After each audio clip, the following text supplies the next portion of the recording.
తమిళనాడులో ఇటీవల చోటు చేసుకున్నటువంటి కరూర్ తొక్కిసలాట ఘటన అందరికీ తెలిసినటువంటి విషయమే. చాలా విచారించదగినటువంటిది. అది ఇప్పుడు రాజకీయంగా, సామాజికంగా దాన్ని కొందరు లబ్ధి పొందాలని చూస్తుంటే, కొందరు మంచిగా ఆలోచించేటటువంటి పరిస్థితి. మరి నటుడు విజయ్ నేతృత్వంలో టీవీకే పార్టీ ర్యాలీలో జరిగినటువంటి ఈ దుర్ఘటన బీజేపీ రాష్ట్ర ఉపాధ్యక్షురాలు ఖుష్బూ సుందర్ పలు సంచలన వ్యాఖ్యలైతే చేశారు, ఆరోపణలు చేశారు. ఇది ప్రమాదవశాత్తు జరిగింది కాదని, పక్కా ప్రణాళికతో కావాలనే సృష్టించినటువంటి ఘటనగా కనిపిస్తోందని ఆమె ఆరోపించారు.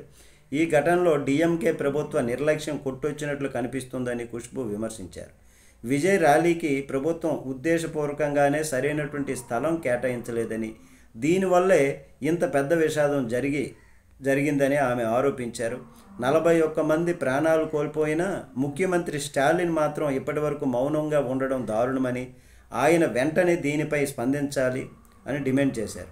ర్యాలీలో శాంతియుతంగా ఉన్నటువంటి జనంపై పోలీసులు ఎందుకు లాఠీచార్జీ చేయాల్సి వచ్చింది అంటూ ప్రశ్నించారు.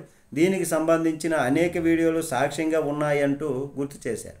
మరోవైపు కరూర్ తొక్కిసలాట ఘటనలో ఇప్పటివరకు 41 మంది మరణించారు, పలువురు గాయపడ్డారు. ఈ కేసులో ఇప్పటికే పలువురిని పోలీసులు అరెస్ట్ చేశారు.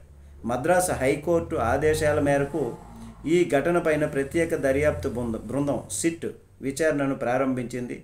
ఏమన్నది త్వరలోనే తెలియరావాల్సి ఉంది. కానీ ఏదేమైనా కానీ కొందరు లబ్ధి పొందాలని చూస్తున్నటువంటిది తేటతెల్లం కావస్తుంది అంటున్నారు జనం. మీరైతే ఏమంటారు?